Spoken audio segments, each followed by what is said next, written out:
Cerita dimulai di dunia yang berubah karena kedatangan kebangkitan. Di lanskap beku yang tandus, individu-individu kuat berkumpul. Fokus mereka adalah Desden, sebuah dungeon peringkat es yang dihuni oleh entitas kuno. Dungeon ini, yang pertama muncul di planet Azure, tetap tak terkuasai selama beberapa dekade. Pintunya dipenuhi dengan kerangka para master yang tak terhitung jumlahnya yang tak pernah kembali. Namun hari ini berbeda. Seorang pejuang bernama Su Ming. Ming telah menantang Desden sendirian setelah pertarungan sengit, dia muncul sebagai pemenang. Setelah membunuh monster tingkat dewa di dungeon, tetapi di pintu keluar, kelelahan, dia tidak disambut dengan pujian, sebaliknya, dia disergap oleh orang-orang yang dulunya adalah sekutunya. Mereka mengelilinginya dengan niat yang bermusuhan. Salah satu dari mereka dengan ejekan memberitahu Su Ming untuk berhenti melawan dan menyerahkan artefak ilahi yang baru saja dia peroleh. Yang lain menyatakan nasibnya sudah ditentukan. Dengan sarkasme memanggilnya pahlawan umat manusia dan menjanjikan kematian yang cepat jika dia menyerah. Su Ming, tubuhnya bergetar dengan energi, memahami rencana mereka. Dia menyadari mereka telah menunggu dia menyelesaikan dungeon. Untuk mencuri artefak yang kuat itu, dia bertanya-tanya apakah ini sudah menjadi rencana mereka. Sejak awal dari para pengkhianat, seorang pria berambut pirang bernama Zhang Tang melangkah maju, menarik pedangnya yang berdenyut dengan petir biru. Dia secara resmi menghadapi mantan temannya, menuntut artefak ilahi, dan mengajak mereka untuk mengingat persahabatan mereka di masa lalu dengan menawarkan untuk mengampuni nyawa Su Ming sebagai imbalan untuk itu.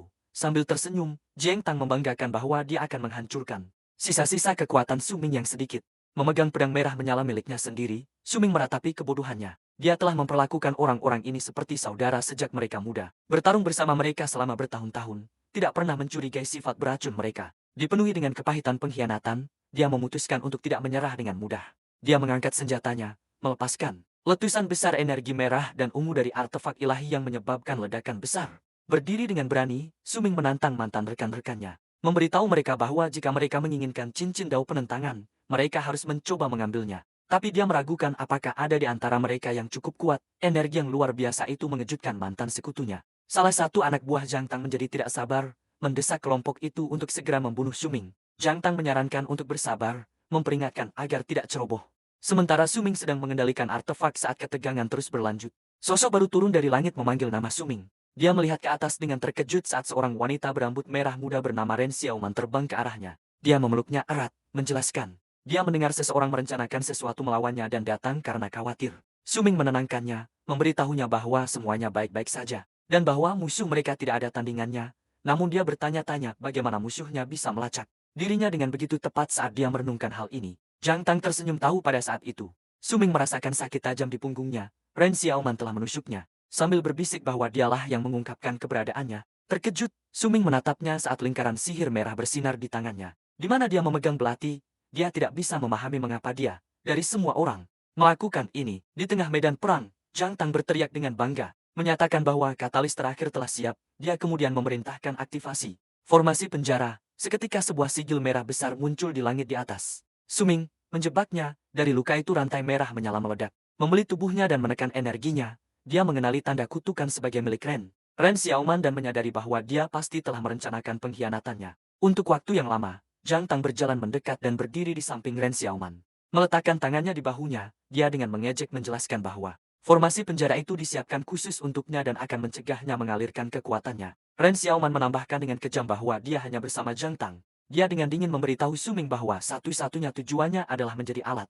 Karena bakat 9 bintangnya yang langka, mereka membutuhkannya untuk mendapatkan artefak ilahi yang telah hancur dan dikhianati. Su Ming jatuh berlutut, berteriak dalam kemarahan dan kesedihan. Dengan pemanggilan terikat dan Zhang Tang yang tak berdaya, memerintahkan anak buahnya untuk membunuhnya dan merebut artefak itu, mereka maju dengan senjata bersinar siap menyerang. Tetapi tepat saat mereka hampir menjangkaunya, tanah meledak. Sebuah tangan skeleton raksasa muncul diikuti oleh gelombang prajurit skeleton yang menghadang para penyerang, melindungi Su Ming. Su Ming melihat dengan terkejut, bertanya-tanya siapa yang datang membantunya. Penyelamatnya adalah seorang wanita dengan rambut ungu muda dan jubah bertudung. Su Ming mengenalinya sebagai Jiao, seorang necromancer. Dia mendarat di antara Su Ming dan musuh-musuhnya memegang tongkat yang kuat. Dia mendesaknya untuk tidak menyerah, bertekad untuk mencegah para penjahat mendapatkan artefak itu. Zhang Tang mencemooh kedatangannya, menganggapnya sebagai orang lain yang datang untuk mati. Dia membanggakan bahwa dengan puluhan master di sisinya, bahkan Kaisar Agung pun tidak bisa menyelamatkan Su Ming sekarang. Anak buahnya bertarung dengan panggilan Undead Jiao. Zhang Tang yang marah langsung menyerang Jiao, menyatakan bahwa siapapun yang menghalanginya akan mati. Saat Jiao bertarung, salah satu anak buah Zhang Tang memperingatkannya untuk menjaga sisi belakangnya. Tetapi itu adalah tipu daya, peringatan itu adalah distraksi. Dan dia berbalik terkejut tepat saat Jiang Tang mendekat. Dia mengayunkan senjata yang diliputi petir ke arahnya, memberitahu rekannya untuk tidak menyalahkan tindakannya terhadapnya. Su Ming yang masih terjebak hanya bisa melihat dengan ngeri dan berteriak namanya. Saat serangan itu mengenai Ji Yao yang tak berdaya, Jiang Tang melihat kesempatan. Dia memberitahu Su Ming bahwa perhatiannya pada orang lain adalah salah tempat. Dan sekarang adalah gilirannya untuk mati. Dia kemudian menusukkan bilah biru bercahaya dalam-dalam ke dada Su Ming. Mendekat, Jiang Tang menawarkan pilihan terakhir yang kejam. Menyerahkan artefak itu dan dia mungkin akan mengampuni hidupnya yang menyedihkan. Tetapi Su Ming memiliki satu tindakan perlawanan terakhir, menggenggam rantai sihir. Darah mengalir dari mulutnya, dia memandang para pengkhianatnya dengan kebencian murni. Dia menyebut mereka monster mutlak saat energi merah dan hitam yang menakutkan mulai terbangun di dalam dirinya dalam sebuah upaya putus asa terakhir. Su Ming melepaskan kemampuan penghancuran diri, teknik tingkat dewa, ledakan pemusnahan. Sebuah ledakan bencana meledak dari tubuhnya memaksa Jiang Tang dan Ren Xiaoman mundur dengan ketakutan. Setelahnya, medan perang menjadi sunyi. Su Ming terluka parah meraih dan membisikkan nama Jiao. Dia merangkak ke sisinya, memeluk tubuhnya yang terluka penuh penyesalan. Bertanya kenapa dia datang untuknya saat dia telah gagal. Padanya begitu banyak kali, Jiao dengan senyuman damai yang samar mengulurkan tangan untuk menyentuh wajahnya, memberitahunya bahwa jika ini adalah akhir mereka, mereka harus mati bersama saat hidupnya menghilang. Su Ming menemukan dorongan terakhir kekuatan, pedangnya muncul dan terjun ke tanah di depannya, sebuah deklarasi melawan musuh-musuhnya. Memegang tubuh Jiao dekat, Su Ming si pembunuh dewa bersumpah dengan sungguh-sungguh. Dia menyatakan bahwa jika dia terlahir kembali, dia akan memburu Ren Xiaoman dan Jiang Tang, dan merobek mereka menjadi kepingan. Para pengkhianatnya mengawasi dari jauh. Dia bingung, lalu ekspresi terkejut menyadari muncul di wajah Jiang Tang. Dia mengerti rencana putus asa Su Ming. Dia akan membawa artefak ilahi bersamanya ke kematian, menyeretnya ke dalam jurang kematian agar mereka tidak bisa memilikinya. Dengan sumpah terakhir yang diucapkan, Su Ming memberitahu mereka bahwa jika mereka menginginkan artefak ilahi, mereka harus datang dan mengambilnya. Dia kemudian melompat dari tebing, memegang Jiao dan jatuh ke dalam energi kacau di bawah. Di tangannya, cincin penentangan dao bersinar dengan cahaya emas yang membutakan, dunia larut menjadi putih. Tangan Su Ming menjadi lemas seolah hidupnya akhirnya meninggalkannya. Tetapi kemudian kesadarannya kembali, dia mendapati dirinya tidak di dalam jurang, tetapi melihat ke langit biru yang jernih dan gedung sekolah yang familiar. Bingung. Kebingungannya semakin dalam saat dia mendengar suara dari mikrofon. Seorang pengumuman sedang menyatakan hasil upacara kebangkitan yang 127.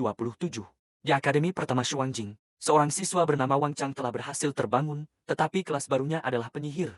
Kelas gaya hidup non-tempur. Su Ming sekarang seorang siswa muda berdiri di antara kerumunan remaja. Dia mendengar orang lain berkomentar bahwa keberuntungan sekolah tampaknya buruk tahun ini. Kata-kata upacara kebangkitan membuatnya merasakan perasaan yang familiar saat dia menyadari dengan penuh terkejut bahwa dia telah kembali ke masa lalu. Dia kembali berusia 18 tahun. Pada hari upacara kebangkitannya sendiri, Su Ming berdiri di tengah para siswa.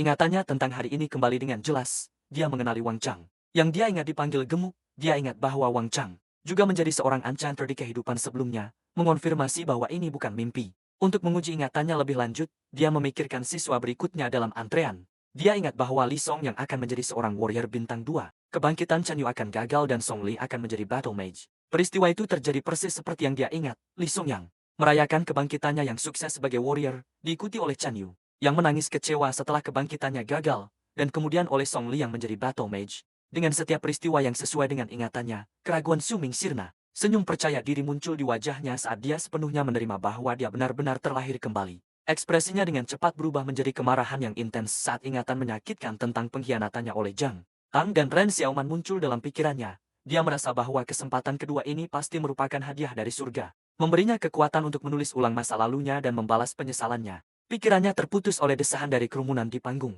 Versi muda Jiang Tang sedang bangkit dikelilingi oleh aura ungu yang luar biasa. Pembawa acara dengan semangat mengumumkan bahwa Jiang Tang telah bangkit sebagai kelas tempur langka, Demon Papat Warrior. Dengan atribut bawaan bintang 8 yang kuat, para siswa berbisik dengan semangat, mengomentari bahwa kebangkitan yang begitu kuat diharapkan dari tuan muda keluarga Jiang yang bergengsi. Mendengar ini, Zhao Ming hanya bisa menatap musuh masa depannya dengan dingin. Kebencian yang membara saat pembawa acara merayakan jenius baru sekolah. Su Ming merasakan ketukan di bahunya. Dia berbalik dan terkejut melihat Ji Yao yang muda, sehat dalam seragam sekolah.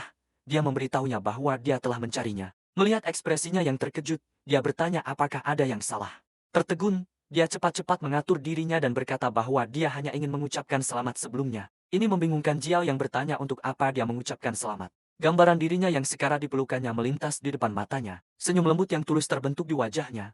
Dia berkata padanya itu bukan apa-apa, dan bahwa dia akan segera memahaminya. Dipenuhi dengan rasa lega yang tulus, Dia menambahkan bahwa sangat menyenangkan bisa bertemu dengannya lagi, tepat saat dia selesai berbicara. Pembawa acara memanggil siswa berikutnya. Jiao terkejut dan berjalan menuju panggung. Dia meletakkan tangannya di atas artefak kuno besar yang berkilau dengan energi biru. Saat jarinya menyentuhnya, gelombang besar kekuatan meledak dari batu itu.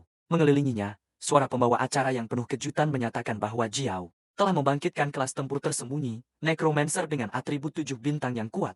Siswa-siswa lain terkejut, berbisik penuh ketidakpercayaan. Suming menyaksikan dengan senyum tenang yang tahu. Memikirkan bahwa semuanya berjalan persis seperti yang dia prediksi. Dan sekarang, giliran dia, pembawa acara memanggil Suming. Saat dia berjalan menuju panggung, Jiao mendoakan keberuntungannya. Siswa-siswa lain tidak begitu optimis, berbisik bahwa mustahil kelas tersembunyi ketiga muncul, terutama untuk seorang yatim piatu seperti Suming. Adegan kemudian beralih untuk memberikan konteks. Ini adalah planet Azure di dalam negara naga, sebuah dunia yang diperintah oleh para terbangun yang kuat. Beberapa dekade lalu, munculnya kebangkitan terjadi. Sejak saat itu, setiap orang yang berusia 18 tahun berpartisipasi dalam sebuah upacara. Untuk menjadi salah satu dari yang terbangun, individu-individu ini telah mengubah dunia secara fundamental.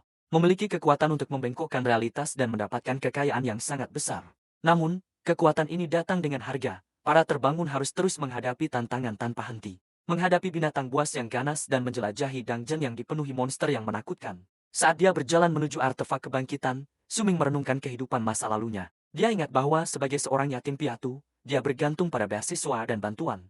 Pada hari upacara kebangkitan pertamanya, dia diberkati oleh surga. Sebuah fenomena megah telah turun dan dia membangkitkan atribut bawaan 9 bintang yang sangat langka. Bersama dengan kelas legendaris yang dikenal sebagai pembunuh dewa. Sekarang di panggung dalam kehidupan keduanya, dia bertekad untuk mengubah nasibnya. Dia mengulurkan tangannya menuju artefak kebangkitan, bersumpah bahwa hari ini, dia akan membuat semua orang melihatnya dalam cahaya baru. Saat dia melakukannya, gelombang besar energi ungu dan pink meledak, menciptakan fenomena spektakuler di langit.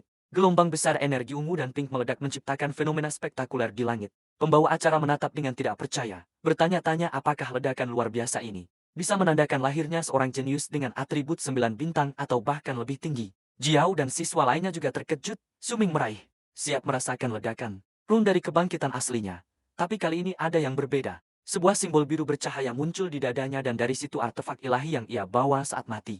Cincin penolakan Dao muncul. Ia benar-benar terkejut.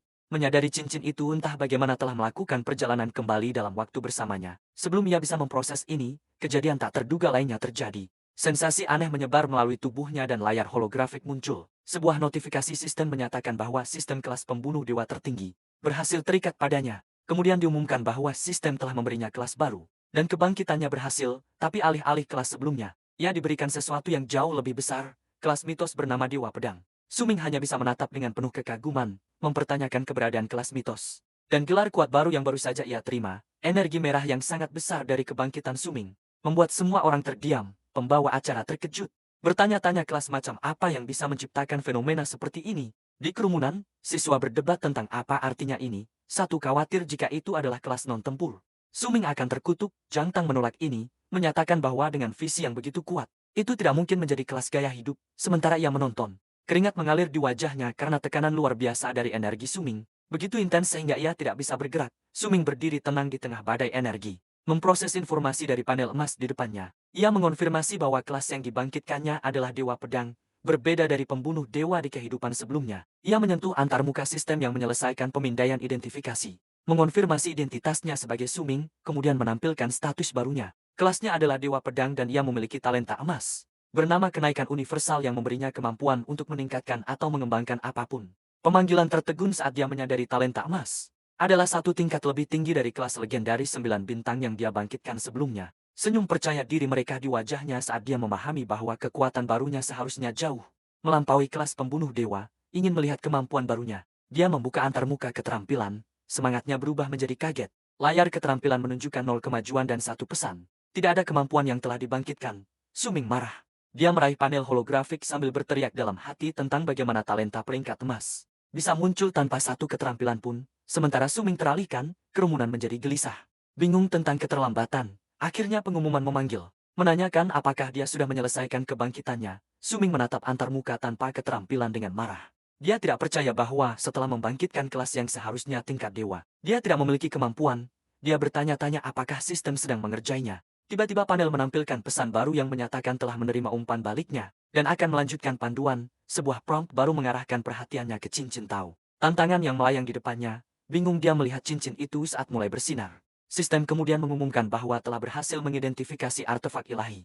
Segera setelah cincin diidentifikasi, panel sistem bersinar terang, dan sebuah pilar besar cahaya emas meledak dari posisi Suming, menembak ke langit, gelombang kejut yang kuat meledak keluar, memaksa pengumuman yang juga merupakan kepala akademi untuk bersiap-siap.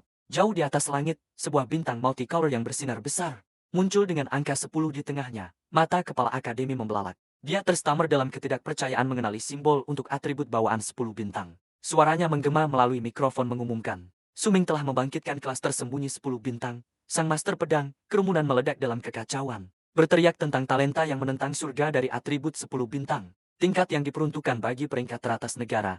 Jingtong menatap dalam keheningan tertegun. Sementara siswa lain berkomentar bahwa dia pikir kebangkitan 8 bintang Jingtong itu gila, tetapi Suming, kebangkitan itu gila, tapi Suming, baru saja mengungkapkan atribut 10 bintang yang maksimal, kepala sekolah tersenyum lebar. Mengumumkan bahwa ini adalah tahun yang luar biasa untuk akademi, tidak hanya mereka memiliki beberapa kelas tersembunyi, tetapi sekarang ada yang terpilih dari surga dengan atribut 10 bintang. Dia mengakui bahwa meskipun kelas master pedang, bukanlah kelas papan atas, dengan bakat bawaan 10 bintang, potensi masa depan Suming akan tak terbatas. Sebagai hadiah, kepala sekolah mengumumkan bahwa dia akan secara pribadi memberikan Suming satu set lengkap barang-barang yang membantu kultivasi. Namun tidak semua orang optimis, bisikan kekecewaan menyebar. Beberapa siswa menyebutnya sebagai pemborosan bakat, menjelaskan bahwa master pedang adalah kelas papan bawah. Mereka menjelaskan bahwa itu adalah kelas serba bisa yang biasa saja. Terpaksa berlatih dalam pertarungan jarak jauh dan dekat. Membagi fokus antara serangan fisik dan sihir, menjadikannya kelas yang jelas kurang berdaya. Siswa lain tertawa atas nasib sialnya, mengejek hasil mengecewakan dari bakat 10 bintang, yang dipasangkan dengan kelas yang sangat biasa. Beberapa mencoba membelah dia, menyarankan bahwa dengan kerja keras yang cukup, seorang master pedang bisa menjadi penghasil kerusakan yang dapat diandalkan. Dan dengan bakat Suming, dia pasti bisa melakukannya. Tetapi para skeptis mematikan mereka, berargumen bahwa kelas membutuhkan usaha 2 kali lipat untuk hasil yang sama dan bahwa dia akan beruntung bisa menyelesaikan dungeon pemula. Di atas panggung, Suming mendengar kata-kata meremehkan mereka. Dia sedikit menoleh. Matanya terbayang memikirkan bagaimana mereka semua menganggap kelas master pedangnya tidak berharga. Saat kerumunan terus berbisik, Jiao Ran mendekati Suming dengan senyuman cerah. Dia mengucapkan selamat kepadanya. Suming membalas perasaannya. Jiao kemudian mendorongnya untuk mengabaikan omongan orang lain.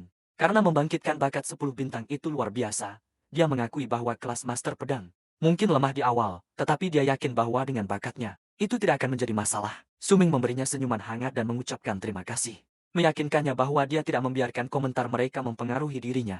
Dia kemudian menambahkan secara misterius bahwa penilaian rendah mereka adalah tepat apa yang dia inginkan. Yang membuat Jiao bingung. Percakapan mereka terputus saat pengumuman memanggil siswa berikutnya. Kerumunan bersorak saat Ren Xiaoman, cewek paling populer di sekolah, melangkah maju. Zhang Tang terlihat memberinya semangat. Jiao berkomentar tentang popularitasnya, tapi Suming tetap diam. Alih-alih menonton, Suming berbalik dan mulai berjalan pergi. Jiao memanggilnya dengan bingung, mengingatkan bahwa upacara belum selesai. Suming menjawab dingin tanpa menoleh bahwa dia tidak tertarik. Saat dia berjalan pergi, kenangan menyakitkan dari kehidupan masa lalunya membanjiri pikirannya. Dia ingat bagaimana Ren Shouman telah menggunakannya hanya untuk mengkhianati dan membunuhnya. Tanpa ragu, dia mengingat janji yang dia buat saat dia mati, dan menguatkan tekadnya untuk membalas dendam di kehidupan barunya. Kemudian Suming berjalan melalui kota, mengamati bahwa dunia tampak tidak berubah dari ingatannya. Namun, dia tahu beberapa hal berbeda. Selain kelas barunya, dia memeriksa sistemnya dan menemukan sebuah keterampilan bernama Total Concealment.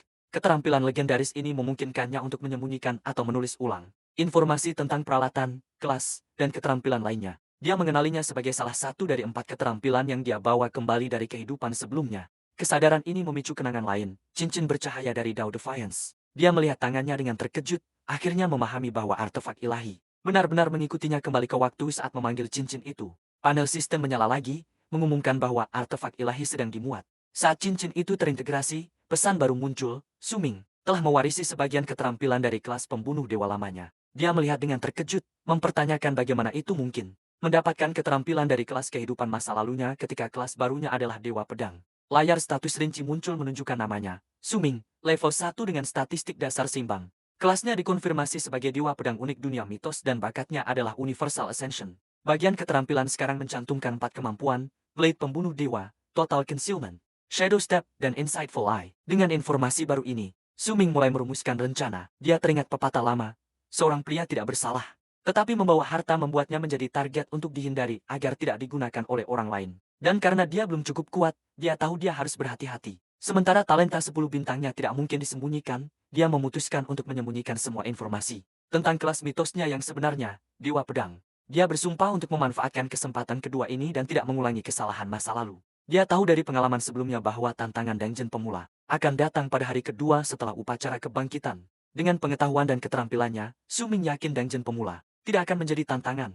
Tujuannya adalah untuk naik level lebih cepat dari siapapun dan mendapatkan perlengkapan yang lebih baik untuk melakukannya. Dia memutuskan untuk menantang bos terberat Dungeon sejak awal. Tapi pertama-tama dia butuh senjata yang layak. Sementara itu, di sebuah ruangan mewah di sebuah gedung pencakar langit tinggi bernama Pelis, sebuah adegan berbeda terjadi. Jing Tang dan Ren Xiaoman bersama-sama. Ren Xiaoman menggoda Jing Tang karena membawanya ke tempat seperti itu tepat setelah upacara. Jing Tang yang kesal memberitahunya untuk tidak menyebutkan upacara itu. Mengeluh bahwa Su Ming telah mencuri perhatiannya. Namun Ren Xiaoman sudah merencanakan sesuatu. Dia memberitahunya untuk tidak marah, menjelaskan bahwa meskipun Su Ming hanyalah seorang master pedang, atribut kebangkitannya sangat tinggi. Dia meyakinkan Jing Tang bahwa Su Ming akan memiliki banyak nilai untuk mereka gunakan nanti. Tertarik, Jing Tang bertanya apa maksudnya. Ren Xiaoman tersenyum licik dan menunjukkan sesuatu di ponselnya. Saat Jing Tang melihatnya, ekspresinya berubah dari kesal menjadi terkejut. Ren Xiaoman menjelaskan rencananya dengan tatapan dingin dan penuh perhitungan. Dia yakin bahwa jika dia menggoda sedikit umpan untuk Su Ming, dia pasti akan mengambilnya. Lalu seperti sebelumnya, mereka bisa memanfaatkan dia untuk kepentingan mereka sendiri. Mengikuti rencananya, Su Ming tiba di sebuah gedung pencakar langit besar yang menampung pasar senjata. Dia naik lift ke lantai 12, di mana dia disambut oleh seorang karyawan di Emporium Senjata. Saat dia berjalan melewati tempat itu, dia mengamati. Tempat itu dipenuhi dengan siswa yang baru terbangun yang sedang bersiap untuk ujian Dungeon Pemula. Dia mendengar beberapa dari mereka mengeluh tentang kurangnya uang, menyadari bahwa mereka harus bekerja keras jauh di dalam dungeon untuk mendapatkan senjata yang layak. Perhatian Su Ming tertarik pada kerumunan yang berkumpul di sekitar sebuah display tertentu. Mereka mengagumi sebuah pedang biru yang bersinar, yang disebut pedang es sang tirani, senjata peringkat berlian, yang konon ditempa oleh pemain kelas pedang hebat tingkat tinggi. Kerumunan itu mengagumi kekuatannya yang konon bisa membekukan darah monster, tetapi juga terkejut dengan harganya yang 1 juta koin petualang saat mereka mengungkapkan kekaguman mereka. Su Ming tersenyum sinis pada dirinya sendiri. Dia ingat dari kehidupan sebelumnya bahwa senjata ini adalah palsu dan para pedagang yang menjualnya pada akhirnya akan ditangkap. Pikirannya terputus oleh sebuah suara. Dia berbalik dan melihat seorang wanita berpakaian rapi dengan rambut abu-abu pendek, diapit oleh 2 pengawal. Dia bertanya apakah Su Ming sedang menggugat, dan dia pun bertanya siapa dia. Wanita itu memperkenalkan dirinya sebagai Zheng Lan, wakil direktur grup Zheng En, dan memberinya kartu namanya. Su Ming mengambil kartu itu. Sambil menyatakan bahwa dia tidak berpikir mengenalnya, Zheng Lan mengabaikan komentarnya, dan cukup keras agar orang lain mendengar, mengumumkan bahwa atas nama grup Zheng En, dia akan menanggung semua biayanya untuk hari itu. Dia kemudian memberitahunya bahwa dia berharap dia bisa membantunya. Ketika Su Ming bertanya jenis bantuan apa, dia menginstruksikan seorang pengawal untuk menunjukkan foto. Gambar itu adalah seorang gadis muda yang tersenyum dengan matanya tersembunyi dikelilingi oleh bunga putih. Zheng Lan menjelaskan bahwa gadis itu adalah adik perempuannya, Zheng Yunqing, yang juga bersekolah di tempatnya dan baru saja terbangun. Dia mengungkapkan bahwa dia sudah menyelidiki kebangkitannya dan mengetahui bakat 10 bintangnya. Dia beralasan bahwa dengan kekuatannya, Dungeon Pemula tidak akan menjadi tantangan baginya. Dia mengingatkan bahwa hanya yang baru terbangun yang bisa masuk dan kemudian membuat permintaannya. Dia ingin Su Ming bekerja sama dengan adiknya dan melindunginya agar dia bisa menyelesaikan ujian dengan aman. Setelah sejenak, Su Ming menolak dengan tegas, mengatakan bahwa dia tidak tertarik. Saat dia pergi, Zheng Lan terkejut. Dia berteriak memanggilnya, menawarkan pilihan senjata apapun di toko jika dia setuju, tetapi tawarannya disambut dengan keheningan. Dengan marah, dia berpikir bagaimana seorang siswa miskin yang baru saja beruntung bisa memiliki hak untuk menolak dirinya, tepat saat Zheng Lan sedang marah. Seharusnya punya hak untuk menolak dia, tepat saat Zheng Lan sedang marah. Su Ming berhenti dengan ekspresi tenang, dia menoleh dan berkata, begitukah?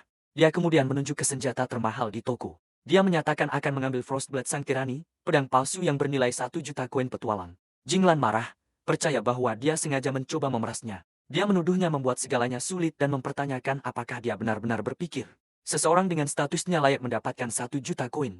Su Ming hanya mengingatkan bahwa dia yang menawarkan pilihannya. Dia memberitahunya jika dia tidak mau menepati janji, kesepakatan dibatalkan. Dengan senyum percaya diri, dia kemudian memberinya saran. Dia menyuruhnya memberitahu saudarinya agar bersiap dengan segala usaha, mengisyaratkan bahwa ada hal-hal yang tidak bisa dibeli dengan kekayaan. Secara mengejutkan, kemarahan Zheng Lan memudar, digantikan oleh senyuman tertarik. Dia menemukan Su Ming menarik dan mengakui pada dirinya sendiri bahwa dia telah melampaui batas. Dia berbalik dan pergi bersama pengawalnya. Para penonton terkejut. Mereka berbisik tentang bagaimana mahasiswa itu baru saja mempermainkan orang-orang berkuasa dari kelompok Jian. Saat mereka pergi, Ponsel Suming bergetar dengan pesan masuk. Dia melihat dan melihat itu dari Ren Xiaoman, pesan itu persis seperti yang dia ingat. Dia bertanya apakah dia selalu menyukainya, mengklaim telah mengalami perubahan hati, dan meminta dia untuk menemuinya di atap gedung akademik malam itu. Suming mencatat dengan hiburan dingin bahwa meskipun dia belum terbangun sebagai pembunuh dewa, taktik manipulatif Ren Xiaoman tidak berubah, mengingat sumpahnya untuk balas dendam. Dia membalas dengan pesan sederhana setuju untuk menemuinya. Dengan itu selesai. Suming mengalihkan perhatiannya kembali untuk mencari senjata. Dia mendekati asisten toko dan bertanya tentang tampilan objek mirip batu bergerigi yang disebut swordstones. Asisten itu menjelaskan bahwa ini adalah batu senjata yang memiliki peluang menghasilkan senjata peringkat prak. Tetapi dia dengan hati-hati memperingatkan bahwa semua itu berdasarkan probabilitas dan sebagian besar batu hanya mengandung senjata kelas terendah. Mengejutkannya, Suming memberitahunya bahwa itu persis yang dia inginkan. Dia menjelaskan bahwa daripada menghabiskan harta untuk senjata prak yang segera akan menjadi usang, itu adalah taruhan yang jauh lebih baik. Yang segera akan menjadi usang, itu adalah taruhan yang jauh lebih baik untuk berjudi mendapatkan salah satu dari batu murah. Namun saat dia melihat batu-batu itu, dia berpikir bahwa bagi dia itu bukanlah judi sama sekali. Kenyataannya dia bisa melihat data di dalam batu-batu itu. Ini berkat keterampilan lain yang dia bawa dari kehidupan sebelumnya. Mata wawasan, sebuah panel sistem menjelaskan. Keterampilan legendaris ini memberi mata-matanya kekuatan untuk melihat sifat sejati dari segala hal. Menggunakan kemampuan ini, dia dengan percaya diri mengambil salah satu batu yang dia tahu senjata prak biasa. Akan dihargai ratusan atau ribuan koin petualang, tetapi dengan menggunakan keterampilannya untuk menemukan satu di batu murah. Itu adalah nilai yang luar biasa bagi seorang siswa miskin sepertinya. Sambil duduk dengan batu senjata, tindakannya menarik perhatian beberapa siswa lainnya. Salah satu dari mereka, seorang anak laki-laki berambut pirang mengenal dia sebagai bocah yang baru saja menolak kelompok Jangun yang kuat. Anak laki-laki itu dan dua temannya mendekati Suming dengan ejekan. Anak pirang itu mengejeknya karena memegang batu senjata sampah, tertawa pada ide bahwa Suming akan menolak barang gratis dari sebuah perusahaan besar hanya untuk berjudi pada barang rongsokan. Mereka menyebut Suming idiot, namun Suming tidak terpengaruh. Dia mengenali pembuli pirang itu sebagai Yang Ding, anak kaya yang dia ingat dari kehidupan sebelumnya, yang senang membuli juniornya. Menemukan situasi ini menyebalkan, Suming memutuskan untuk bersenang-senang dengan mereka. Dia dengan tenang berbalik kepada Yang Ding dan mengusulkan taruhan 5.000 koin petualang bahwa dia bisa mendapatkan senjata peringkat prak dari batu yang dia pegang. Setelah sejenak terdiam terkejut, Yang Ding dan teman-temannya meledak dalam tawa. Menganggap Suming idiot, Yang Ding mengejeknya, mengatakan ada kemungkinan 99,99%. Batu itu sampah dan bahwa dia belum pernah bertemu seseorang yang begitu ingin membuang uang mereka. Suming hanya menjawab bahwa mereka akan segera melihat siapa yang benar-benar membuang uang mereka. Yang Ding dengan antusias menerima taruhan itu. Dan sekelompok penonton berkumpul di sekitar Suming. Dia menyatakan akan membuka batu itu saat itu juga, memperingatkan si bajingan untuk tidak mundur. Yang Ding hanya tertawa, menyuruhnya untuk khawatir tentang 5.000 koin, yang akan dia utang dengan semua orang melihat. Suming mengaktifkan mata wawasan, penglihatannya bergeser. Memungkinkan dia melihat pedang merah yang bersinar tersembunyi di dalam batu. Dengan teriakan percaya diri dia menghancurkan batu itu. Cahaya merah yang cemerlang meledak dari batu yang hancur dan sebuah pedang yang kuat meluncur keluar. Yang Ding, teman-temannya, dan seluruh kerumunan hanya bisa menatap dengan tidak percaya. Saat Suming dengan tenang menangkap senjata itu di gagangnya, sebuah notifikasi sistem muncul. Mengidentifikasi senjata barunya, sebuah pedang hitam besi dengan tepi merah. Senjata prakelas rendah dengan afeks khusus bernama peminum darah, yang memungkinkannya menyerap darah monster untuk menyembuhkan pemiliknya. Berdiri di tengah keheningan yang tertegun, Suming memegang pedang barunya. Mengaguminya sebagai senjata yang bagus, dia kemudian berpikir dengan tatapan dingin bahwa pedang baru ini akan sempurna untuk kencannya. Dengan Ren Xiaoman malam itu, Yang Ding dan teman-temannya berdiri dalam keheningan tertegun. Tidak percaya Suming telah menarik senjata peringkat prak dari batu itu. Suming yang memegang pedang itu dengan santai berkomentar bahwa itu tidak buruk, terutama kemampuan mencuri nyawanya, mencatat bahwa itu akan menghilangkan kebutuhannya akan penyembuh dalam ujian dungeon yang akan datang.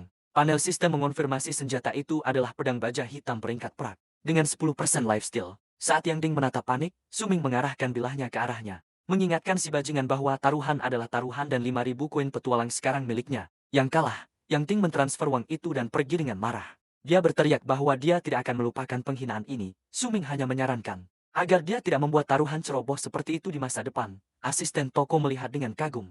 Menyadari sudah bertahun-tahun sejak ada yang menarik senjata nyata dari salah satu batu mereka dengan kemenangannya. Suming berjalan kembali ke konter untuk mencari sarung pedang. Bertanya apakah 5.000 koin cukup. Asisten yang bingung itu mengonfirmasi bahwa dia telah membeli sebuah sarung pedang prak peringkat yang mengurangi kehilangan daya tahan senjata sebesar 50%. Suming merasa puas mengetahui itu akan secara signifikan mengurangi kaosan pedangnya saat dia memegang pedang yang terbungkus. Sebuah notifikasi sistem muncul menanyakan apakah dia ingin mengaktifkan fungsi tersembunyi yang disebut manifestasi senjata. Dia memutuskan untuk tidak melakukannya. Berpikir ini belum saatnya. Dengan senyum sinis, dia memikirkan bagaimana dia masih perlu membawa senjata baru ini dan meningkatkan peringkatnya nanti berjalan melalui taman. Suming merenungkan situasinya. Dia mengakui bahwa setelah terbangun sebagai dewa pedang, dia tidak memiliki satupun keterampilan kelas yang bisa digunakan.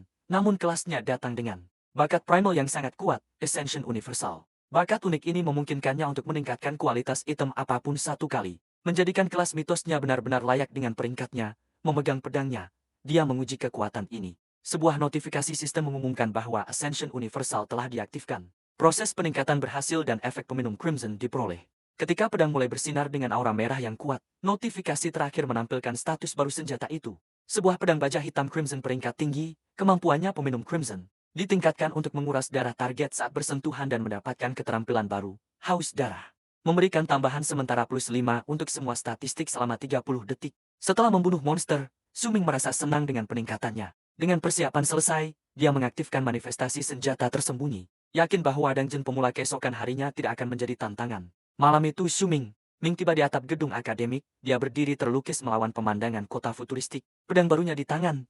Ren Xiaoman sudah ada di sana. Dia berbalik dengan senyum menggoda dan menyapanya dengan ceria. Menggodanya karena terlambat, senyumnya menghilang seketika. Tanpa sepatah kata pun, Suming mengayunkan pedangnya ke arahnya. Dia berteriak dan hampir menghindari serangan saat bilahnya terjun ke tepi beton. Tempat dia berada, dia menatap dengan tidak percaya. Menatapnya dengan tatapan dingin yang tak tergoyahkan.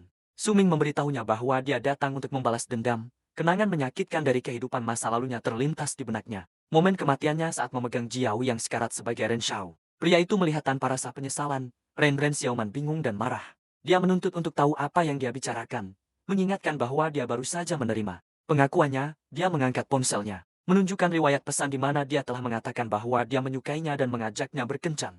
Dia berteriak frustrasi, menunjukkan bahwa dia adalah orang yang ingin berkencan dengannya. Dia tidak mengerti mengapa sekarang dia mencoba menyakitinya. Suming hanya berdiri di sana, ekspresinya keras dan diam. Dia menatapnya dengan senyum dingin yang tahu, dia memberitahunya bahwa meskipun dia benar tentang pengakuan yang terjadi di kehidupan masa lalu, pikirannya melayang kembali, memutar ulang hubungan mereka. Dia mengingatnya sebagai gadis paling populer di sekolah. Sementara dia hanyalah seorang yatim piatu yang kesepian, dia teringat hari setelah upacara kebangkitan pertama. Dengan lesu, dia didekati olehnya yang dengan senyum lembut bertanya apakah dia baik-baik saja. Sejak hari itu, dia merasa memiliki kasih sayang seseorang, ini mengarah pada pengakuan pesan teksnya. Kencan romantis mereka dan kedekatan mereka, tetapi masa lalu yang bahagia itu hancur oleh kenangan foto dirinya dan Jangtang bersama. Simbol pengkhianatan terbesarnya, kembali ke masa kini. Wajah Suming terdistorsi oleh kemarahan saat dia berteriak bahwa semua itu adalah kebohongan. Dia dengan marah menuduhnya, menyatakan bahwa dia tahu segalanya tentang urusan gelapnya dengan Jingtang dan bahwa dia hanya memanfaatkannya. Ren Xiaoman benar-benar terkejut, gagap bahwa dia berbicara omong kosong, dan mencoba membantah tuduhannya. Tetapi Suming tak kenal lelah. Dia memberitahunya bahwa dia sangat tahu apakah dia berbohong atau tidak, dan bahwa persona cantik dan anggun miliknya adalah penipuan. Dia kemudian mendekat, suaranya dipenuhi racun, dan memberitahunya bahwa dirinya yang sebenarnya hanyalah orang yang sombong dan tak tahu malu. Pada saat ini, ketenangan Ren Xiaoman benar-benar hancur. Wajahnya terdistorsi oleh kemarahan saat dia melepaskan aktingnya. Dia berteriak padanya, menanyakan apa yang dia ketahui dan memanggilnya seorang yatim piatu. Dia dengan penuh kebencian meludahkan bahwa jika talentanya tidak ada nilainya, dia tidak akan pernah mendapatkan kesempatan untuk berbicara dengannya. Dia kemudian mengancamnya sambil berteriak bahwa baik dia maupun Jangtang tidak akan membiarkannya lolos dengan menghina dirinya. Menganggap ancamannya dengan senyum meremehkan. Dia menantangnya untuk melanjutkan, tetapi menyarankan, dia seharusnya lebih khawatir tentang bagaimana urusan kecil ini akan mempengaruhi citra publiknya yang dibangun dengan hati-hati. Ejekan terakhir ini membuatnya semakin marah. Dengan kemarahan yang membara, dia melompat ke arah pedang yang ditinggalkan Ming di beton dan mengayunkannya ke arahnya. Saat bilah itu meluncur ke arahnya, Suming berpikir dalam hati bahwa tindakannya sama seperti di kehidupan sebelumnya. Namun kali ini dia sudah siap. Tepat saat pedang itu akan menyerang, tentakel energi merah meledak dari bilah, menghentikannya di udara dan membuat Ren Xiaoman terkejut total. Suming menjelaskan bahwa dia sudah melihat ini datang, mengetahui kecenderungannya untuk menusuk dari belakang. Sebuah notifikasi sistem mengonfirmasi aktivasi kemampuan peminum Crimson senjatanya. Tentakel energi merah melesat dari bilah dan membelit Ren Xiaoman. Suming mengungkapkan jebakannya saat dia menargetkannya. Dengan kemampuan senjatanya, nasibnya sudah ditentukan. Tentakel itu melesat maju, langsung mengenai wajahnya. Dia mengeluarkan teriakan menyakitkan, merintih bahwa wajahnya hancur. Saat dia terjatuh ke tanah, Siming berdiri di atasnya dan dengan dingin memberitahunya bahwa dia telah membawa ini atas dirinya sendiri. Dia hampir menyatakan bahwa ini adalah awal dari pembalasannya. Tetapi dia menyela dengan berteriak bahwa dia akan menyuruh Zhang Tang membunuhnya. Tanpa terpengaruh, Suming hanya mengingat kembali pedangnya yang menghilang ke dalam inventarisnya. Dia kemudian berbalik dan pergi, memberitahunya untuk pergi dan memberitahu Zhang Tang bahwa dia bisa datang untuknya kapanpun dia siap. Dia menyatakan bahwa serangan hari ini adalah pemutusan. Saat dia meninggalkannya menangis di atap, dia berpikir bahwa bilah ini juga telah berfungsi untuk menghapus kasih sayang yang pernah dia hargai begitu dalam. Kemudian dia menerima notifikasi di ponselnya itu adalah hadiah dari akademi. Pesan itu dari Wang yang mengucapkan selamat atas kebangkitannya dan memberinya paket hadiah untuk membantunya bersiap-siap menghadapi dungeon pemula. Paket itu berisi 1 pil penguat, paket peralatan tempur, dan 10.000 koin petualang. Hari berikutnya dimulai pukul 6 pagi. Suming memegang pil penguat dari kepala sekolah. Dia mengakui kedermawanan itu, tetapi curiga itu adalah rasa iba atas kebangkitannya. Sebagai kelas master pedang yang lemah meskipun memiliki bakat 10 bintang, dia langsung memakan pil itu sambil mengeluh rasanya sangat buruk. Rasa buruk itu terlupakan saat dia terbungkus dalam aura emas. Notifikasi sistem mengejutkannya, pil itu memberinya ditambah 10 konstitusi, dan 100 poin pengalaman cukup untuk langsung mempromosikannya ke level 2, dan memberinya 10 poin atribut gratis. Saat layar statusnya diperbarui, bakat pasif baru diaktifkan, tubuh pedang bawaan. Bakat ini berarti dia telah secara bawaan membentuk pedang di hatinya, yang memungkinkannya mempelajari keterampilan jenis pedang apapun sambil mengabaikan batasan biasanya. Suming merasa senang menyadari bahwa seperti yang diharapkan dari bakat 10 bintangnya, dia bisa belajar kemampuan hanya dengan naik level dipenuhi dengan kepercayaan diri baru.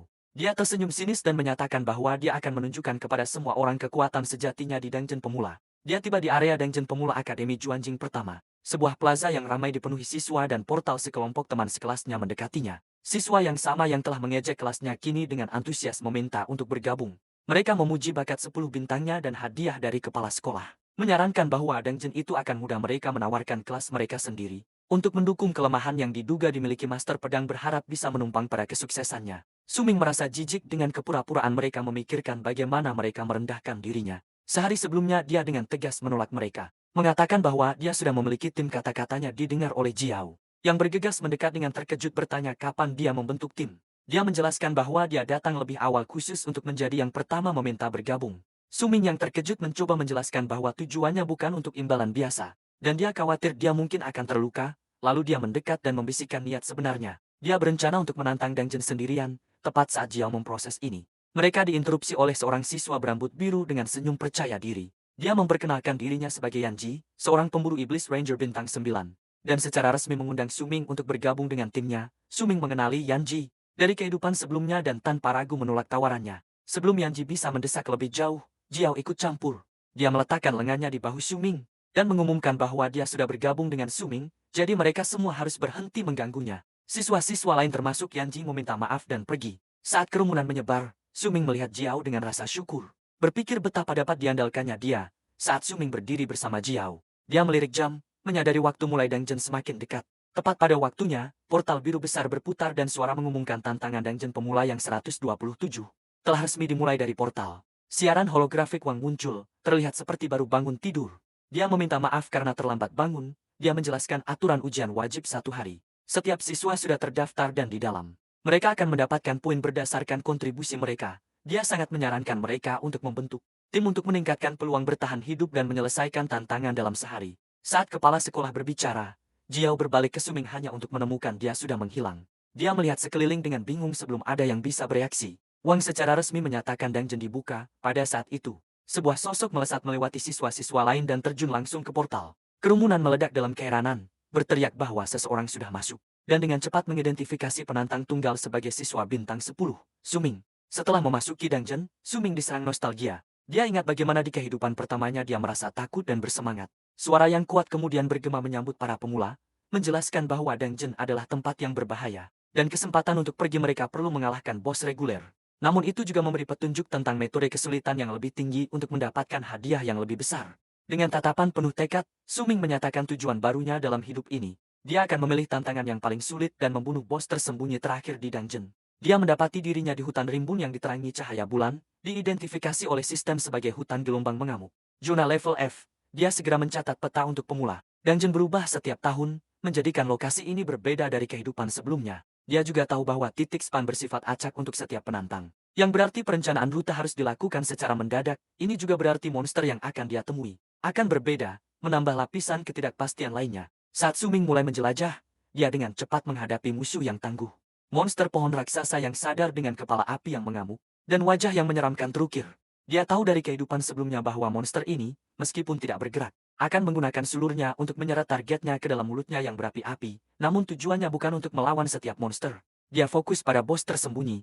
Jadi, dia memutuskan lebih baik menghindari musuh yang sulit seperti itu. Dia melihat peta holografik merencanakan jalurnya. Dia berpikir tentang bagaimana alasannya untuk terburu-buru masuk. Pertama adalah untuk memberi dirinya keunggulan. Dia perlu menjelajahi tata letak baru dan menemukan item yang diperlukan untuk memanggil bos tersembunyi. Meskipun peta berubah setiap tahun, dia tahu strategi dasar untuk memicu pertarungan bos. Akan tetap sama, dia harus bertindak cepat sebelum lebih banyak siswa tiba, dan membuatnya lebih sulit untuk mengumpulkan item yang diperlukan. Dengan rencananya yang sudah siap, dia melompat ke dalam aksi. Melompat melalui hutan lebat, beberapa saat kemudian. Pada pukul 7.30 pagi, sekelompok siswa lain memasuki dungeon. Seorang gadis dengan rambut biru muda dan dua rekan prianya melihat sekitar di tempat yang sepi. Mereka mencatat tidak ada penantang lain di dekatnya dan menyimpulkan area itu harus aman. Keamanannya hancur ketika gadis itu mendengar suara di pepohonan, memperingatkan timnya. Mereka melihat ke atas tepat pada waktunya untuk melihat siswa lain. Terjatuh melalui dedaunan, bocah yang menggendong palu itu mendarat dekat mereka. Berteriak minta tolong, tim yang baru tiba hanya bisa menatap dengan terkejut. Sebagai sumber pengejaran terungkap dua tikus raksasa monster dengan mata merah menyala. Mengenali tikus haus darah itu, keberanian para siswa pun pudar dan dalam kepanikan. Mereka memutuskan untuk terpisah dan lari menyelamatkan diri kembali ke plaza. Bahaya ujian menjadi nyata. Pada pukul 7.31 pagi, laporan waktu nyata muncul di atas portal, mengumumkan bahwa 3 penantang telah dilahap oleh tikus haus darah. Siswa jatuh paling kuat adalah Lidabio Jiao bintang 6. Masih berusaha membentuk tim, terkejut, khawatir bahwa siswa bintang 6 jatuh begitu cepat. Dia segera memanggil semua orang untuk mempercepat pembentukan tim, berteriak bahwa orang-orang di dalam sangat membutuhkan lebih banyak bantuan. Sementara itu, di dalam hutan gelombang yang mengamuk, situasinya suram. Gadis berambut biru yang dikejar kini berlari untuk menyelamatkan diri, sendirian dan terluka dalam kepanikan. Dia terpisah dari rekan-rekannya dan kehilangan semua arah. Sambil mencoba mengatur arah, dia merasakan kehadiran baru. Melihat ke atas, dia melihat siluet monster seperti kera raksasa yang bertengger di pepohonan. Makhluk itu jatuh ke tanah. Mata merah menyala menatapnya dengan kebencian. Terdiam karena ketakutan, gadis itu hanya bisa melihat saat binatang raksasa itu melompat ke arahnya. Di saat terakhirnya, dia memejamkan mata dan berteriak meminta seseorang untuk menyelamatkannya. Tiba-tiba cahaya merah melesat melewatinya. Dalam ledakan kecepatan yang menakjubkan, Su Ming muncul. Pedang baja hitam merahnya menjadi kabur saat dia menyerang monster kera itu. Ujian dungeon pemula ini lebih mematikan daripada yang diperkirakan siswa. Kepanikan melanda yang baru terbangun saat mereka mendapati diri mereka terpisah dan kewalahan. Satu siswa yang ketakutan meratapi nasibnya setelah bertemu dengan Elite. Beruang coklat haus darah level 5 tepat di awal, ratapannya berubah menjadi teriakan. Saat dia ditusuk brutal oleh makhluk itu, kekacauan tidak terbatas pada satu area. Di seluruh hutan, siswa lain melarikan diri dari makhluk seperti pemburu rawa level 2 dan anjing pelacak level 3. Banyak yang menemui akhir fatal yang sama. Panggilan minta tolong membanjiri saluran komunikasi dengan laporan putus asa bahwa titik teleportasi sepenuhnya dikelilingi oleh gerombolan monster yang meminta dukungan mendesak yang tidak kunjung datang. Di tengah pembantaian, Gale mendapati dirinya sepenuhnya sendirian. Dikelilingi oleh tubuh tak bernyawa dari rekan-rekannya, tertegun dan ketakutan. Dia terjatuh ke dalam rumput tinggi, bergetar saat mengingat rekan-rekannya yang menyuruhnya untuk bersembunyi. Baru setengah jam berlalu sejak ujian dimulai, dan kesulitannya sangat tinggi sehingga dia meragukan jika ada siswa baru yang bisa bertahan di tempat lain di hutan. Gadis berambut biru itu terkejut, terpojok oleh monster kera raksasa. Tepat saat binatang itu melompat ke arahnya, serangkaian serangan pedang cepat memotong udara. Su Ming muncul dalam sekejap, melompati gadis yang ketakutan itu, dan mendarat dengan anggun di antara dia dan binatang itu. Gadis itu menatapnya dengan kagum. Berpikir dia sangat kuat dan telah membunuh monster itu dalam satu serangan. Dengan penuh rasa syukur, dia mulai berterima kasih padanya, mengenalinya dan bertanya apakah dia adalah siswa bintang 10 yang terkenal. Su Ming dengan senyum tenang. Su Ming memberitahunya bahwa dia hanya lewat, lalu memperingatkannya dengan serius bahwa dia tidak akan bisa menyelamatkannya untuk kedua kalinya. Mengungkapkan bahwa monster itu belum mati. Gadis berambut biru itu terkejut mendengar monster itu masih hidup, dan berbalik untuk melihat bayangannya yang mengancam menjulang di belakangnya. Panik, dia menyatakan akan mencari bala bantuan dan berteriak memanggil Su Ming. Ming untuk bertahan sementara dia berlari menyelamatkan diri, sendirian dengan binatang itu. Su Ming dengan tenang mengaktifkan mata wawasan. Panel sistem mengungkapkan identitas monster itu sebagai Raja Kera yang bermutasi, binatang ganas tingkat 3, dengan kekuatan dan konstitusi tinggi tetapi kelincahan sangat rendah. Menyadari itu adalah monster bermutasi, Suming mengerti mengapa monster itu selamat dari serangan langsung. Dari senjata prak miliknya, Raja Kera bermutasi itu pulih dan melompat ke udara, membawa tinjunya yang besar ke bawah dalam serangan yang kuat, tetapi Suming dengan mudah menghindari serangan itu. Dia mencatat dengan senyum sinis bahwa kecepatan monster itu tidak terlalu buruk, dan memutuskan untuk mengadakan kontes dengannya, mengingat keterampilan yang dia warisi dari kehidupan sebelumnya. Dia memutuskan untuk menggunakan yang ketiga, langkah dewa tersembunyi, sebuah notifikasi sistem, menjelaskan bahwa keterampilan ini adalah teknik percepatan yang meningkatkan kecepatannya sebesar 50%, dan membuatnya sepenuhnya kebal terhadap semua serangan dan tidak dapat ditargetkan saat aktif. Meskipun itu menghabiskan banyak stamina, seberkas energi Til yang cemerlang menyelimuti Suming. Dia menghilang dalam sekejap, muncul kembali tepat di belakang Raja Kera yang bingung. Mengejek bahwa dia ada di belakangnya, monster itu mengaum dan berputar untuk menyerang. Tetapi Suming menghilang lagi dalam kilatan cahaya, melihat ke bawah pada binatang yang sekarang kehilangan keseimbangan dan rentan. Suming menyatakan kontes selesai. Merasa bosan dan tidak seimbang, Raja Kera yang bermutasi hanya bisa menonton dengan terkejut. Sosok Suming yang bersiluet tercermin di mata yang ketakutan. Saat dia bersiap untuk menyerang, menyatakan bahwa dia sudah selesai bermain. Suming meluncurkan serangan terakhir yang menghancurkan dan memotong monster itu menjadi dua. Sebuah notifikasi sistem segera mengonfirmasi kemenangannya. Saat tubuh monster itu larut menjadi data, layar LUT muncul. Dia telah mendapatkan gulungan keterampilan serangan tunggal peringkat rendah perunggu. Dia berdiri di atas sisa-sisa musuhnya, berpikir bahwa meskipun keterampilan itu peringkat rendah, itu adalah penemuan yang lumayan untuk pemula dungeon. Tiba-tiba dia diselimuti cahaya emas yang cemerlang. Saat gelar First Blood yang besar muncul di depannya, pengumuman luas dungeon disiarkan, mengumumkan bahwa seorang master pedang level 2 telah menyelesaikan pembunuhan pertama di hutan gelombang pasang, menerima gelar First Blood di seluruh dungeon. Para siswa yang berjuang terkejut menerima notifikasi itu. Sebagai imbalan, setiap pemain diberikan sebuah potion penyembuhan kecil. Seorang gadis yang terluka menggenggam potion yang muncul di tangannya. Menghela napas lega, para siswa mulai berspekulasi tentang master pedang misterius itu, dengan beberapa langsung menebak. Itu adalah siswa 10 bintang, Suming. Yang lain berargumen itu bisa jadi master pedang yang berbeda, tetapi mereka semua setuju. Pencapaian itu memberi mereka harapan bahwa dungeon bisa dibersihkan. Kembali di tempatnya, Suming panik. Dia benar-benar lupa tentang sistem gelar publik, menyadari itu bisa mengungkapkan kekuatan aslinya. Dia bertekad untuk lebih berhati-hati, merencanakan untuk menggunakan keterampilan penyamaran totalnya untuk menyembunyikan pencapaian masa depannya. Dia juga terkejut bahwa setelah setengah jam, dia adalah orang pertama yang membunuh satu monster saat dia berlari lebih dalam ke dalam hutan. Dia tiba-tiba menghentikan sekawanan serigala ganas level 3. Serigala muncul dari semak-semak, mata hijau mereka bersinar menakutkan dengan senyum sinis. Mengenali serigala itu sebagai salah satu monster terbaik untuk leveling. Dia memutuskan ini adalah kesempatan sempurna untuk mencoba skill pedang yang baru didapatnya. Dia sudah menggunakan bakat uniknya, Universal Ascension, untuk meningkatkan gulungan skill perunggu. Dari Kera, sistem telah memicu sublimasi skill, mengubahnya menjadi kemampuan baru yang lebih kuat. Dia mendapatkan skill prak tingkat rendah, Sword Drawing Slash, teknik yang memungkinkannya untuk menyimpan pedangnya, mengumpulkan fokusnya dan melancarkan serangan yang menghancurkan dalam satu gerakan. Saat serigala ganas melolong, Suming meluncurkan kekuatan barunya. Gelombang energi biru berbentuk bulan sabit yang besar turun ke arah sekawanan yang menyerang. Gelombang energi besar itu menerjang serigala ganas dengan kekuatan yang menghancurkan.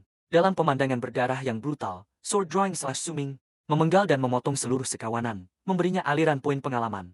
Dengan setiap kill, pada pukul 9.30 pagi, dia berdiri sendirian di tempat terbuka yang kini sunyi, tanah dipenuhi dengan sisa-sisa musuhnya, dengan senyum puas. Dia melihat notifikasi sistem yang mengonfirmasi bahwa dia telah mencapai level 9.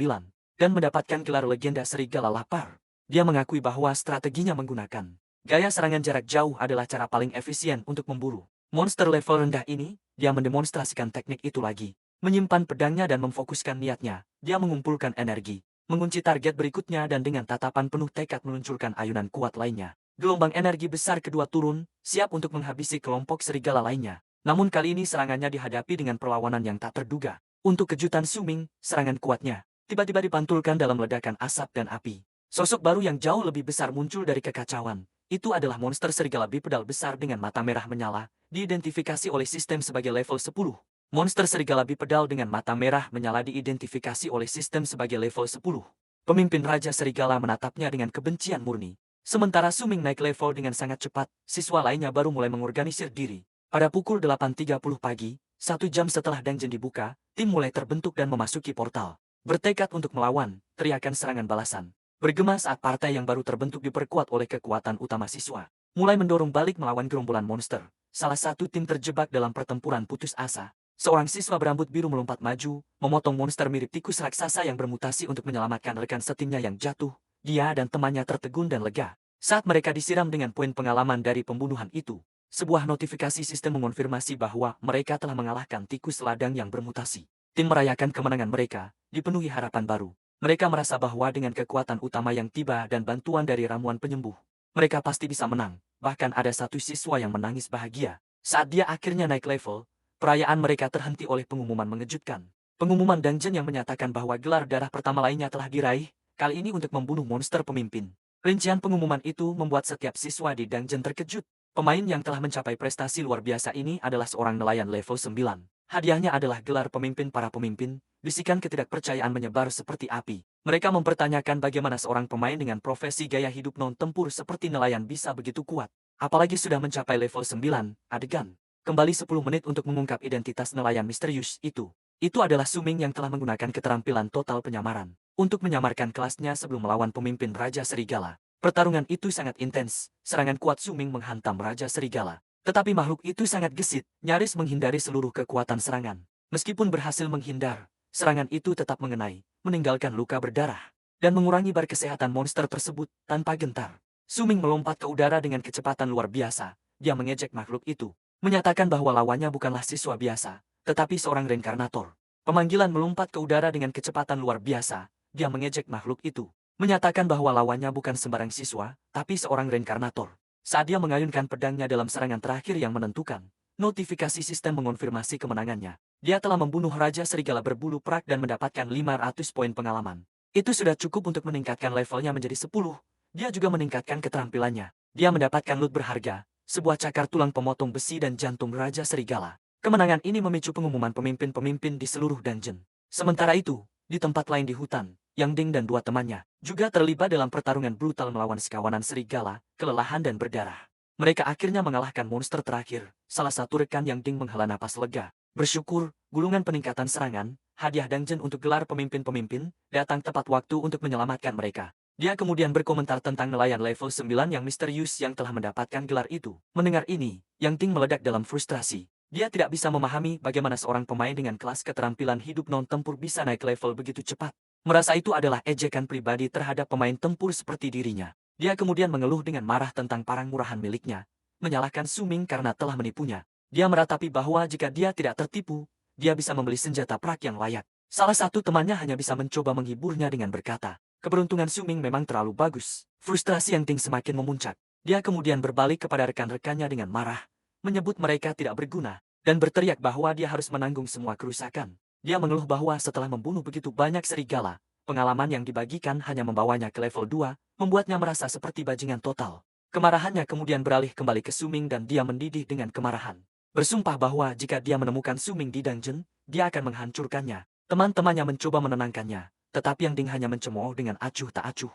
Sementara itu, Suming yang kini level 10 berjongkok di semak-semak dan memeriksa panel sistem baru. Itu adalah notifikasi yang mengucapkan selamat atas pencapaiannya mencapai level 10. Dan memicu tugas perubahan profesi utamanya, konten tugas akan dipilih secara acak. Berdasarkan situasi saat ini, Suming tahu ini adalah kesempatan besarnya. Dia teringat kehidupan masa lalunya di mana dia hanya mencapai level 10. Setelah meninggalkan dungeon pemula, karena ini, tugas perubahan kelas yang dihasilkan secara acak cocok dengan level yang jauh lebih tinggi. Setelah meninggalkan dungeon pemula karena ini, quest perubahan kelas yang dihasilkan secara acak cocok dengan level yang jauh lebih tinggi. Dungeon yang tidak bisa dia selesaikan, dia terpaksa grinding sampai level 15 sebelum bisa mencobanya, yang secara signifikan mengurangi nilai hadiahnya. Dengan tatapan penuh tekad, dia berpikir tentang bagaimana hidup ini sangat berbeda dengan mencapai level 10. Saat masih di dalam dungeon pemula, questnya akan disesuaikan dengan lokasi saat ini. Seperti yang dia prediksi, sebuah notifikasi baru memberinya tugas. Bunuh penjaga gua batu merah, monster elite di hutan gelombang mengamuk. Dia tersenyum menyadari ini membuat segalanya jauh lebih mudah dengan senyum percaya diri. Suming menyatakan bahwa tugas perubahan kelas pertamanya hampir selesai. Dia memutuskan untuk menambahkan semua poin atribut barunya ke dalam status kelincahannya. Segera setelah dia melakukannya, panel sistem lain muncul dengan hadiah yang mengejutkan. Dia mengucapkan selamat padanya karena telah memecahkan ambang 100 poin di atribut kelincahannya, dan memberinya keterampilan pasif platinum tingkat rendah baru dari profesi pedang. Dewa, Master Bela Diri Pedang, kemampuan kuat ini memungkinkannya untuk menggunakan senjata jenis pedang apapun dengan mengabaikan semua level dan persyaratan status. Adegan berpindah ke ruang rapat di Akademi Pertama Xuangjing. Seorang asisten menunjukkan papan peringkat holografik siswa-siswa dengan performa terbaik. Dari kota-kota sekitarnya, kepala sekolah terkejut menemukan bahwa Suming, siswa 10 bintang yang dia harapkan tinggi tidak ada dalam daftar. Asistennya menyarankan bahwa kelas pengendali pedang Suming mungkin lemah di tahap awal. Tetapi dia mengakui itu aneh. Bahwa dia bahkan tidak ada di 500 teratas. Diskusi mereka terputus. Saat pintu terbuka dengan keras dan seorang wanita masuk dengan marah, dia memperkenalkan dirinya sebagai Enran Ling, wakil wali kota Shuangjing. Dia sangat marah. Menyatakan bahwa kepala sekolah telah memberitahunya tentang seorang siswa 10 bintang yang menjanjikan. Tetapi data menunjukkan dia tidak ada di papan peringkat. Wang mencoba menjelaskan tetapi wakil wali kota menuduhnya berbohong tentang kekuatan Suming untuk mendapatkan lebih banyak token kualifikasi untuk Dewan Menara Surgawi yang bergengsi.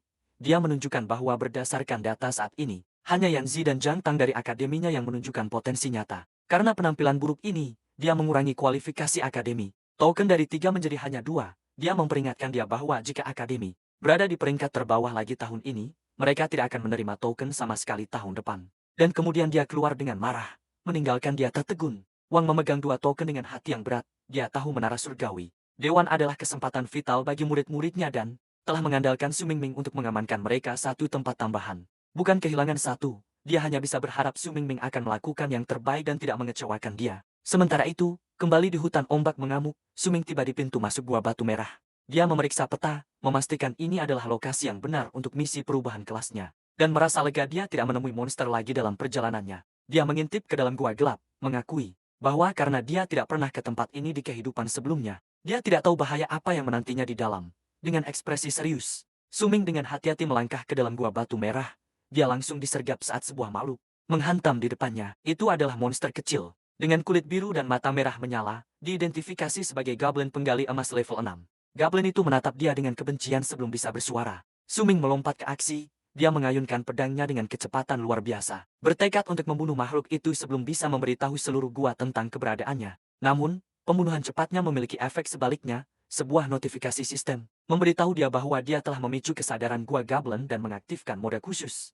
Mode Goblin. Su Ming terkejut dengan ini, dia tegang, menyadari dengan ekspresi suram bahwa tugas perubahan kelasnya tidak akan semudah yang dia bayangkan. Dari kegelapan, sekumpulan besar Goblin muncul. Mata merah mereka bersinar menakutkan saat mereka menyerang dia. Sistem mengonfirmasi ketakutannya, mengumumkan bahwa semua Goblin di dalam Gua Batu Merah sekarang akan melancarkan serangan terus-menerus terhadap dia. Panel terpisah menjelaskan bahwa mode Goblin adalah keadaan perilaku, seperti kemalasan, ketidakrapihan, atau keserakahan yang memaksa ke dalam pertempuran putus asa. Su Ming mulai memotong jalannya melalui kerumunan. Dia tahu bahwa meskipun Goblin-Goblin itu tidak berlevel tinggi, jumlah mereka yang banyak adalah ancaman serius. Saat dia mundur lebih dalam ke dalam gua, dia mulai khawatir apakah daya tahan senjatanya bisa bertahan dalam pertarungan yang berkepanjangan saat memanggil melawan Horde Goblin. Tiba-tiba dia melihat ancaman yang jauh lebih besar mengintai dalam kegelapan. Seorang Goblin elit raksasa mengangkat senjata besar yang bersinar. Monster raksasa itu melompat dan menghantamkan senjatanya dengan slam yang kuat, memaksa Su Ming untuk menghindar. Namun serangan itu adalah jebakan yang terkoordinasi. Saat Su Ming berada di udara, para pemanah Goblin mengarahkan sasaran dari bayangan. Hujan panah turun ke arahnya dan beberapa mengenai sasaran, melukainya saat dia mendarat. Dia mengakui bahwa Goblin-Goblin itu ternyata cerdas, tahu untuk menyerangnya di saat-saat paling rentan. Serangan itu tak henti-hentinya, begitu dia mendarat. 2 Goblin lagi dengan belati menyerangnya dari atas. Dia berhasil memblokir serangan mereka, tetapi tekanan yang konstan mulai mengurasnya. Dia menyadari mananya menghilang terlalu cepat, dan dia tidak bisa terus menggunakan skill langkah bayangan ilahi yang kuat untuk waktu yang lebih lama. Kini dikelilingi oleh Goblin dan pemimpin elite mereka yang tangguh. Su Ming memahami kesulitan situasi bagi seorang pemain yang tidak memiliki skill awal yang kuat. Melawan mereka secara langsung akan sangat sulit. Senyum percaya diri muncul saat dia memutuskan bahwa jika pendekatan langsung tidak berhasil, dia harus lebih fleksibel. Menerapkan rencana barunya, dia melompat menjauh, menggunakan dinding gua untuk mendorong dirinya keluar dari jangkauan kerumunan. Menyatakan bahwa dia akan menghindar terlebih dahulu sebagai tanda hormat. Goblin-Goblin itu bingung dengan mundurnya yang tiba-tiba. Kini bersembunyi di balik formasi batu besar. Su Ming mengawasi monster-monster yang mencari dengan senyum licik, siap untuk menjebak dari tempat persembunyiannya. Su Ming meluncurkan jebakannya, muncul kembali di tebing tinggi di atas Goblin-Goblin. Dia menyatakan bahwa dia memiliki hadiah untuk mereka saat dia melepaskan serangan energi besar dari pedangnya. Gelombang energi yang kuat menerjang hordes, memotong Goblin-Goblin kecil menjadi potongan-potongan. Dengan senyum percaya diri, Su Ming tahu rencananya berhasil. Dengan mengamankan posisi tinggi, dia bisa memanfaatkan keunggulan jarak jauh dari pedangnya. Menggambar serangan untuk menghabisi musuh-musuhnya, dia melanjutkan serangannya, meluncurkan serangan lain yang membersihkan sisa Goblin kecil. Dia mendarat dengan anggun di tengah kekacauan, medan perang kini sunyi. Pemimpin Goblin Elite, satu-satunya yang selamat, menatap dengan tak percaya. Saat pasukannya dihancurkan dalam sekejap, Suming mendekati monster yang terluka dengan tenang.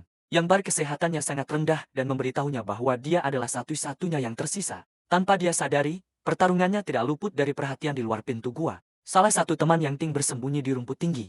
Dia melaporkan kepada pemimpinnya bahwa dia mendengar pertempuran di dalam gua. Yang Ting menganggapnya konyol dan mempertanyakan, siapa yang cukup bodoh untuk menantang area level 70 begitu awal. Tapi temannya bersikeras tentang apa yang dia dengar. Tiba-tiba, ekspresi Yang Ting berubah saat dia juga mendengar langkah kaki mendekat dari mulut gua. Dia dan temannya mengamati saat sosok muncul dari kegelapan. Bertanya-tanya siapa yang bisa memburu monster di tempat berbahaya seperti itu. Saat sosok itu melangkah keluar, wajah Yang Ting membeku dalam ketidakpercayaan. Itu adalah Suming, terlihat terluka tapi menang. Suming yang menyadari kelompok di semak-semak. Berpikir dalam hati bahwa memang benar musuh selalu bertemu. Tanpa menyadari sejarah mereka, Suming hanya merenungkan tentang misi kenaikan kelas pertamanya yang dia catat hampir gagal. Dia kini level 11, pikirannya terputus. Saat dia merasakan gerakan di belakangnya, Yang Ting, yang terobsesi oleh dendamnya meluncurkan serangan kejutan dengan anggun. Suming menghindari ayunan canggung itu tanpa bahkan menoleh. Yang Ting terkejut, penyergapannya gagal dengan begitu mudah. Marah dia memerintahkan dua temannya untuk mengepung Suming dan mencegah pelariannya dengan teman-temannya mendukungnya. Yang Ting menghadapi Suming, memberitahunya bahwa dia telah menyebabkan kerugian besar padanya hari itu. Dan sialan, nasib buruknya membawanya ke pertemuan di dungeon ini. Suming memandang ketiga orang itu dengan ekspresi bosan dan acuh tak acuh. Yang Ting mengejeknya, menanyakan apakah dia takut. Sekarang Suming hanya memiringkan kepalanya dan dengan tulus bertanya siapa dia. Yang Ting terdiam, terhina karena Suming bahkan tidak mengingatnya. Dia langsung marah. Marah karena Suming bisa saja melupakan kemenangan 5.000 koin petualang darinya, berteriak frustrasi. Yang Ting memerintahkan temannya untuk menyerang dan ketiganya maju menyerang. Suming tetap tenang, mengatakan tidak perlu menggunakan kekuatan. Hanya karena dia tidak mengingat mereka. Lalu senyum percaya diri menyebar di wajahnya. Saat dia mengangkat pedangnya, dia memutuskan ini adalah kesempatan yang sempurna untuk mencoba keterampilan barunya. Dengan senyum sinis, Suming memanggil pedangnya, yang mulai bersinar dengan energi merah yang berputar. Dia kemudian meluncurkan keterampilan barunya. Kontrol pedang, bilahnya melesat maju, terbang di udara sendiri, saat meluncur dengan kecepatan luar biasa sebelum Yang Ting dan teman-temannya bisa bereaksi. Pedang yang dikendalikan telekinetik itu memotong mereka dalam kilatan cahaya merah. Ketiga pengganggu itu terbang, berteriak kesakitan saat mereka jatuh ke tanah. Kalah dalam sekejap, Suming tersenyum, puas dengan demonstrasi kekuatan barunya. Yang Ting yang terluka di tanah menatap dengan tidak percaya. Dia mengenali teknik itu sebagai kontrol pedang, dan terstammer dalam keterkejutannya, mempertanyakan bagaimana itu mungkin.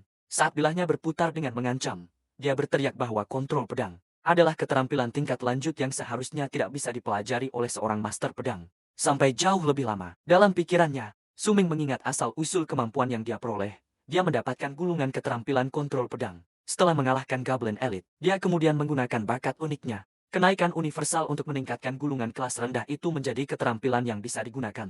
Dia senang dengan hasilnya, bukan hanya karena keterampilannya yang kuat, tetapi karena itu sangat sesuai dengan persona publik seorang master pedang, yang akan membantu menyembunyikan kelas level mitos aslinya. Namun, pikirannya kemudian beralih ke hadiah yang lebih berharga setelah quest peningkatan kelas pertamanya. Dia menerima cetak biru lokasi tersembunyi dari peti hadiah terakhir. Berdiri di atas musuh yang telah dikalahkannya, dia membuka cetak biru misterius di layar holografik emas. Saat isi dari cetak biru itu terungkap, ekspresi percaya diri Suming menghilang, digantikan oleh keterkejutan mutlak. Isi dari cetak biru tersembunyi itu membuat Suming terdiam.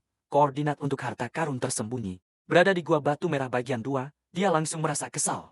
Bertanya-tanya mengapa dia harus kembali ke gua yang sama, kebingungannya semakin dalam saat dia membaca subtitle aneh di peta, perdagangan dan kehidupan goblin yang tidak masuk akal baginya. Sementara itu, pada pukul 11.30 pagi di bagian lain hutan, pemandangan yang berbeda terjadi, sekelompok 3 gadis merayakan kemenangan mereka. Setelah pertarungan sengit dengan monster besar, salah satu gadis yang kini level 7 menghela napas lega. Dia mengakui bahwa mereka berutang kesuksesan mereka kepada rekan tim bintang 7 mereka. Seorang gadis berambut hijau muda bernama Fenfasi yang telah membawa mereka melalui pertarungan.